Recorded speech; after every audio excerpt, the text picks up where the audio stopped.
ARD. What would the Alps be without marmots? Until relatively recently, these rodents were lowland Tyroleans. So how do these lively characters get by up on Austria's highest pass?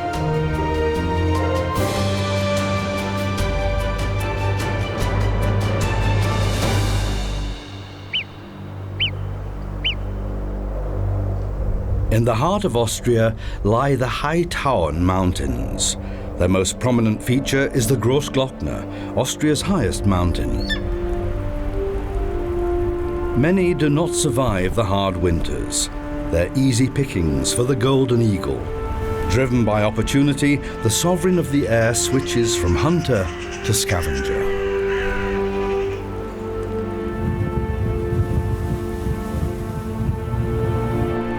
The cold months are a time of plenty for this hunter, in contrast to its prey.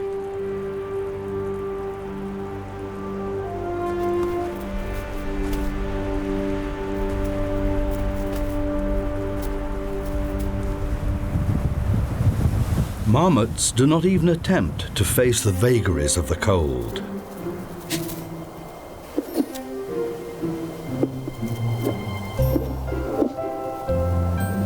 They spend the winter well protected in their softly padded burrows deep underground.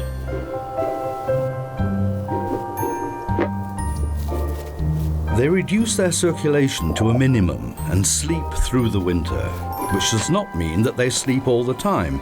Every 2 to 3 weeks they wake up for a short time.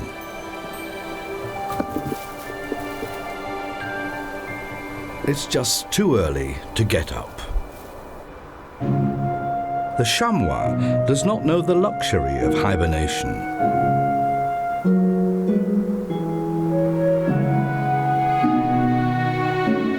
It rests as often as possible to save energy. But the chamois can't afford to take long breaks. Searching for food in the deep snow is very time-consuming. The golden eagle carries away carcasses heavier than itself in portions, but even that ploy will not work if one's takeaway lunch is frozen to the ground.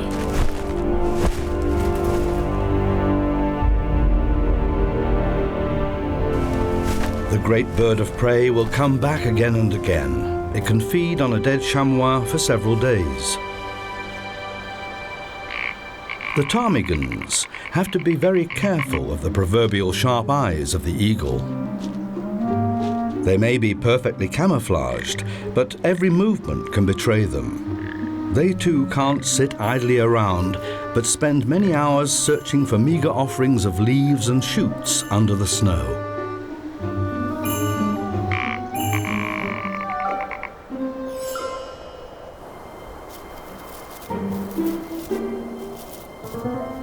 As the days get longer, the marmots slowly wake up properly. But is this what spring looks like? They're not woken by any external stimuli such as temperature or light, but by their internal clock. But the weather doesn't always use the same clock. Quick, back to bed.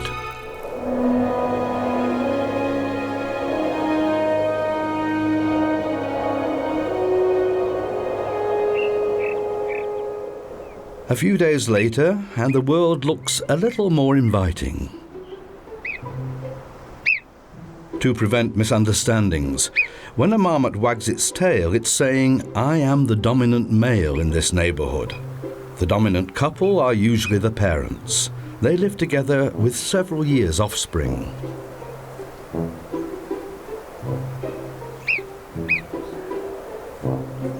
The male, in particular, will frequently patrol the boundaries of its territory. Be careful, though. That camouflage does not work on snow. But some family member is always alert, ready to warn. The boss is unperturbed and carries on marking his territory.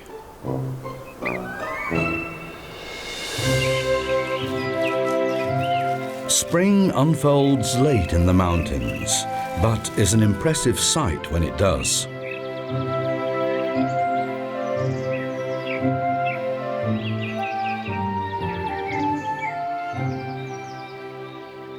At slightly lower altitudes, a herd of red deer is enjoying the succulent green. Their young antlers are still coated in velvety skin, and the strenuous rutting period is far away.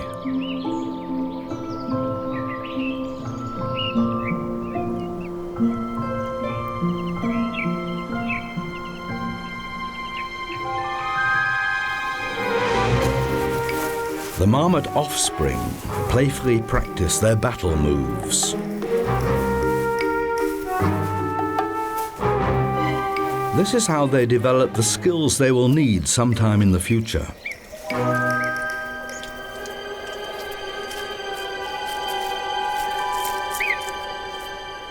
But getting too deeply involved in the game can be risky.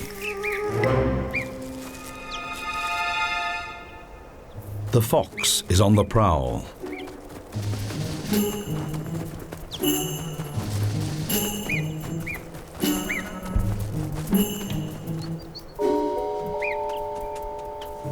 The scent of the marmots is picked up by his highly sensitive nose.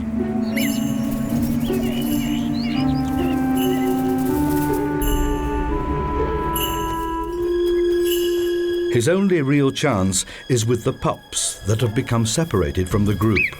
The cunning fox will not get involved with adult marmots. After the beaver, they're the second largest rodents in Europe and defend their young extremely aggressively.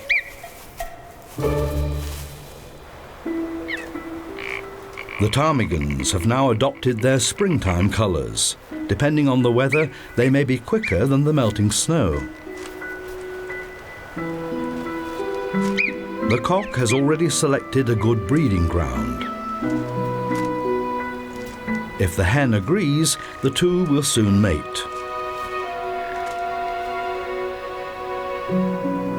But it remains to be seen how long these birds that love the cold will be able to stay here. The famous Pasterze Glacier in the Großglockner group, the largest glacier in Austria, is shrinking by about 50 meters a year.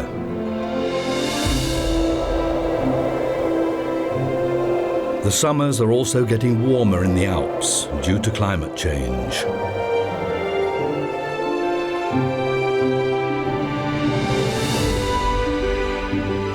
This will have repercussions for the animal kingdom.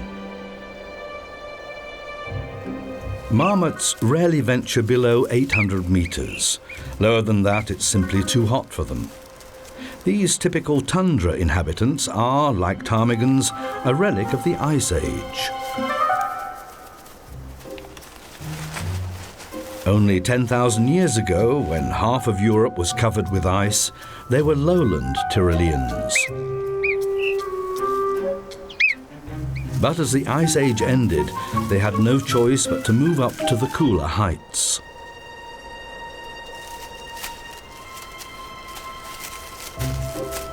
Today, they are the iconic symbol of the Alps. But the idea that marmots assign guards is just a myth. Rather, all the older family members constantly alternate between feeding and standing guard. Seated upright on raised outcrops, almost nothing escapes their sharp eyes.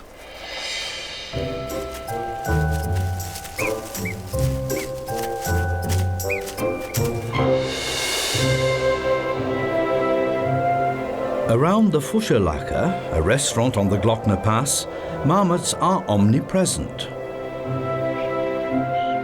Guests are welcomed to the restaurant by a special, oversized member of the species. But that's not all by any means.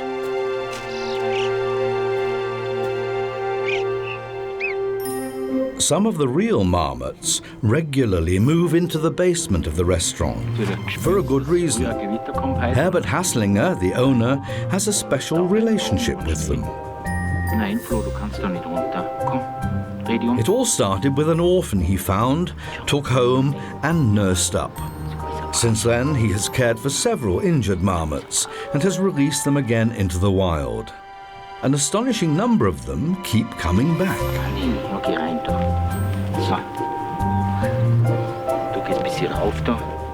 In the Pinzgau region, marmots are called Mankai, so Mr. Haslinger is known as the Mankai Man.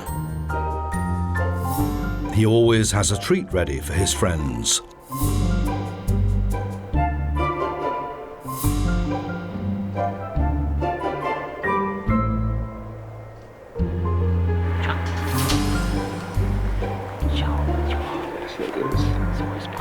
But that's not what was intended.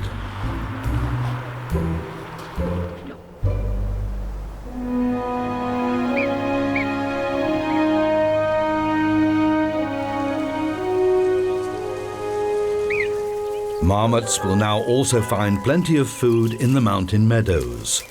The largest marmot populations in Austria live around the Großglockner. These rodents are pure vegetarians.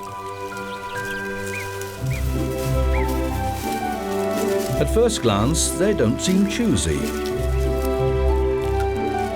However, studies have shown that they actually prefer plants that are rich in unsaturated fatty acids. The higher their concentration in the body, the longer the animals can slow down their metabolism in winter, and this helps them survive the cold period better.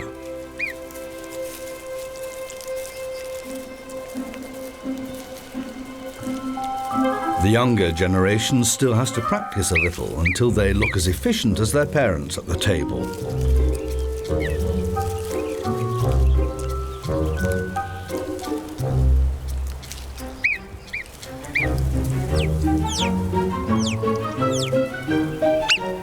Multiple whistles.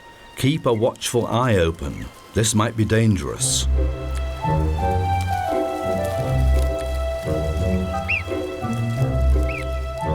Might be. If you don't hear another warning, carry on eating.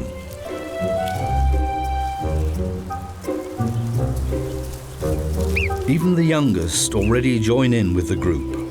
At the age of 6 weeks, they leave the litter and from then on feed mainly on plants. Wash your paws after eating.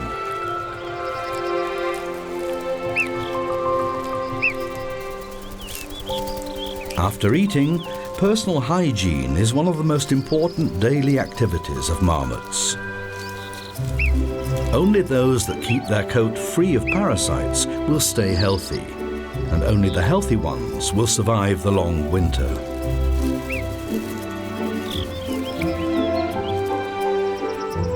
If some inaccessible parts need grooming, they're happy to help each other. Mutual grooming promotes family cohesion.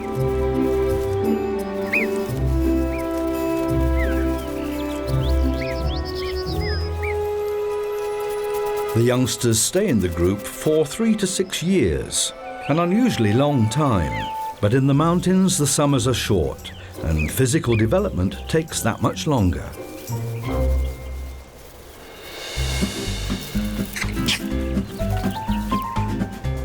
Other animals have to face the rigors of adult life much earlier, whether they want to or not.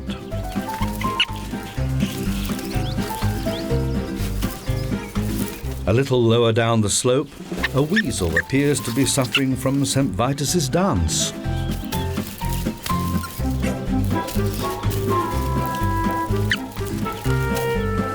What is this all about?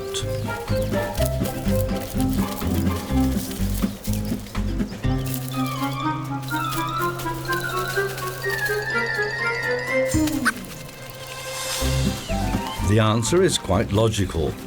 It wants to entice its child out of the burrow. But Junior does not want to experience the big wide world. Time to break with Mum's hotel. Not yet.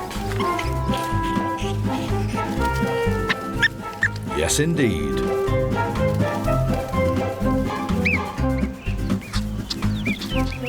Finally, even the rather unwilling Junior gets the idea.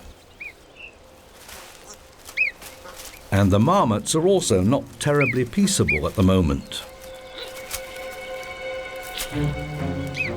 The young males are looking for a scrap.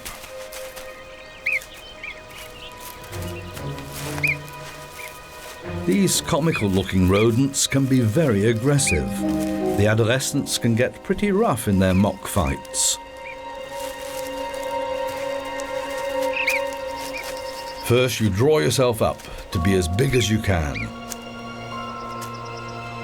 If that doesn't intimidate the adversary, move on to the next step. What looks like a couple practicing kissing is in fact a pair of young males that could, in a real fight, make some nasty bites.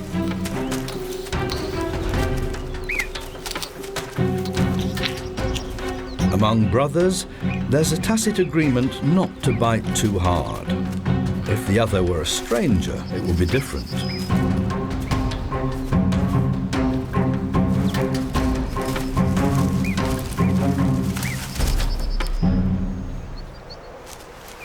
The decisive factor for the outcome of a fight is often the standpoint. Literally, the one on the higher ground is at an advantage.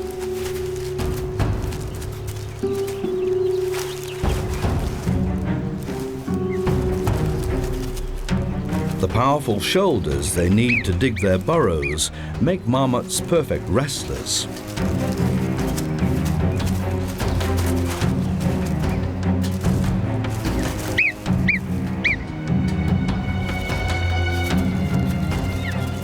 These playful quarrels are extremely important for the marmot's development. If you can't defend your territory later, you're in trouble. As outcasts from the group, marmots are hardly able to survive.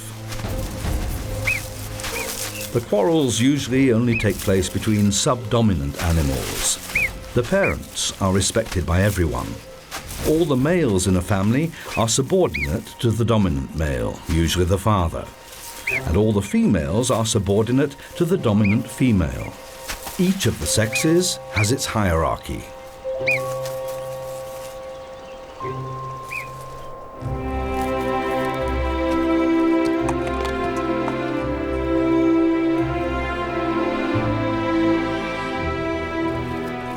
Alongside the marmot, the Alpine ibex must be the animal most associated with the mountains.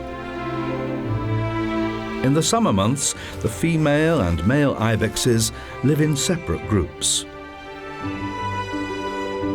As yet, there's no sense of competition among the males, and they're happy to pass the time peacefully.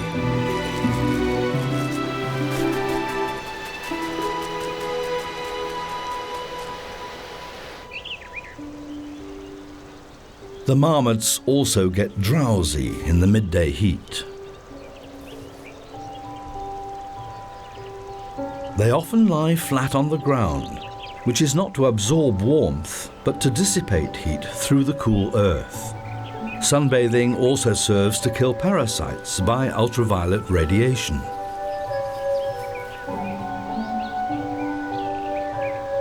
If it gets even hotter, they will have to seek out a shady spot or even go underground, because marmots are extremely sensitive to the heat.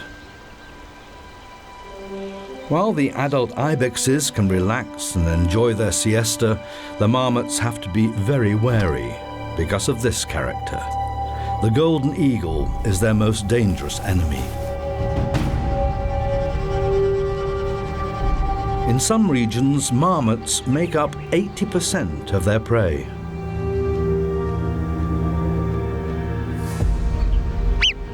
Some of the sharp-eyed rodents have already noticed it.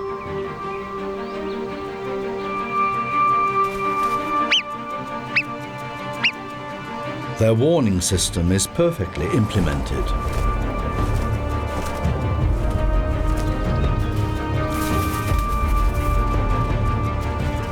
It's not only a question of listening, but also of responding quickly enough.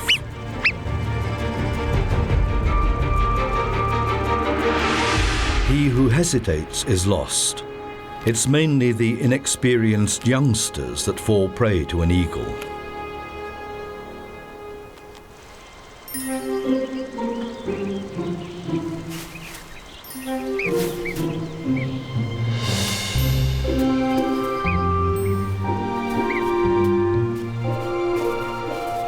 After a close escape, this pup needs to feel its mother's warmth.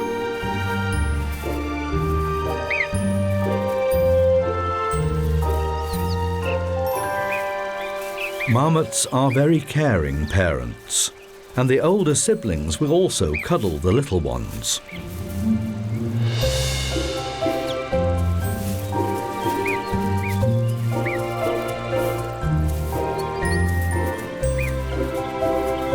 The fact that the older siblings leave home late has many advantages for the youngest. The larger the family, the better their chances of survival. When the Edelweiss blossoms, summer must be drawing to a close.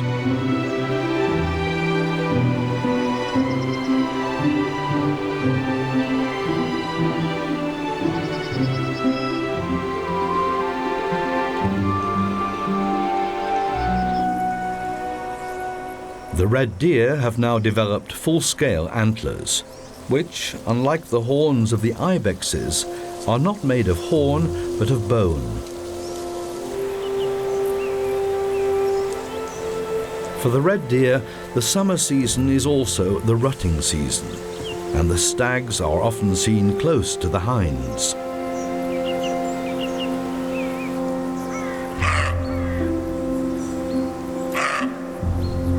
But this stag is not roaring. This barking is a typical stag warning call. The deer are now drawn to the higher altitudes and the lush mountain meadows.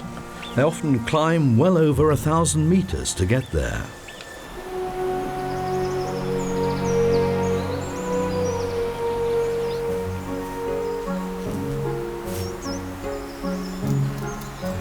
The ptarmigan now also find food in abundance.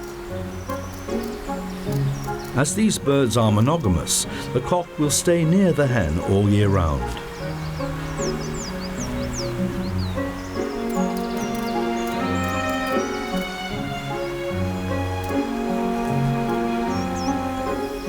Other cocks have no chance.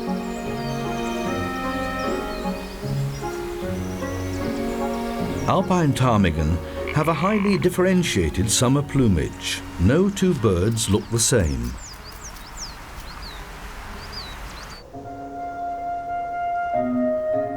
Even young chamois are master climbers. No ridge is too narrow for them and no slope too steep.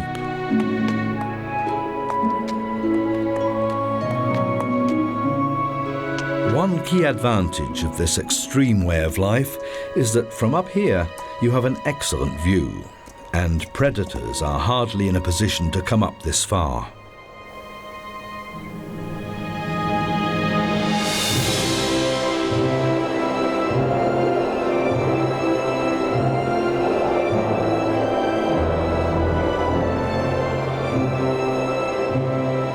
Autumn often arrives overnight in the mountains. Some of the slopes have suddenly turned white by morning, and the temperature has dropped by several degrees.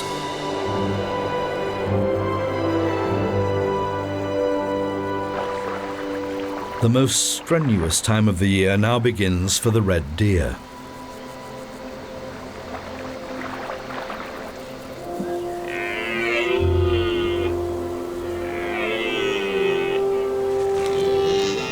Almost unceasingly, the stags court the females and try at the same time to keep their rivals at a distance, an arduous process.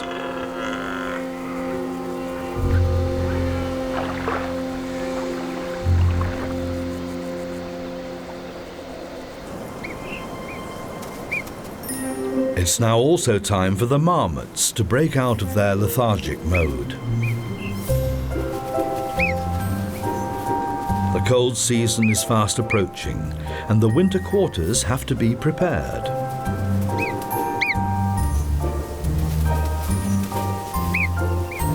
Tirelessly, they set about gathering dry grass.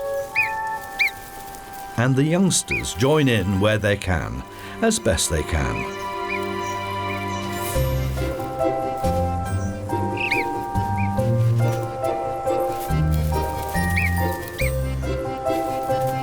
And then they carry it off to their burrow.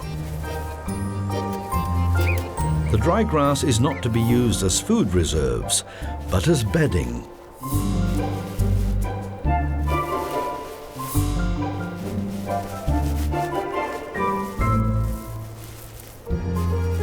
If one wants to spend months asleep, one needs a good soft bed and one that's warm.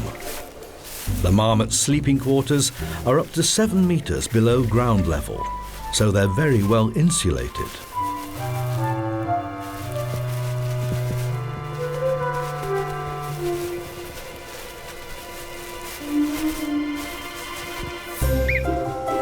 Their efforts are born of necessity. The extreme cold in the high mountains is the marmot's worst enemy. Far more die during the winter than are killed by foxes or eagles. However, the greater the number that cuddle together, the better the chance of survival. This may even be the main reason why the youngsters stay in the community for so long.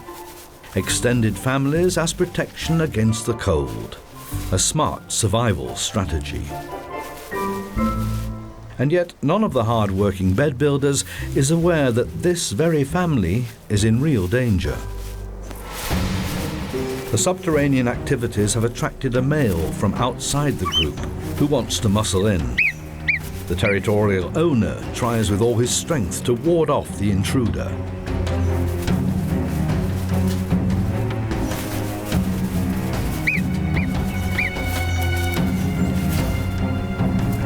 If the stranger were to win, that would mean death for this year's youngsters.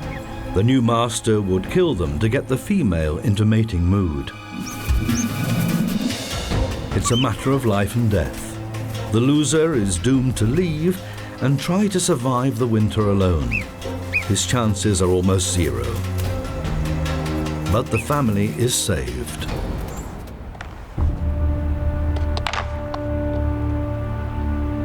Aggression is becoming noticeable among the ibexes as well. Unlike the red deer, they negotiate their hierarchies before rutting begins. Ibexes rarely die in combat. Their conflicts are more ritualistic, and they often assess the strength of their rivals in advance according to size and horns.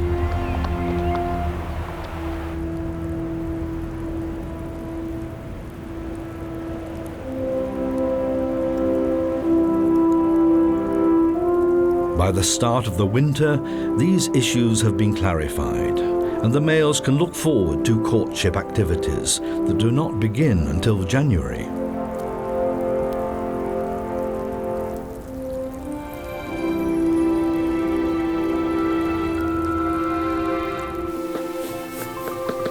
For the marmot family, it's now time to crawl into their cozy hay beds. The father can look back on a successful summer. If all goes well, he and his lively extended family will be seen around the Großglockner Pass again next year. But there's some time to wait till then.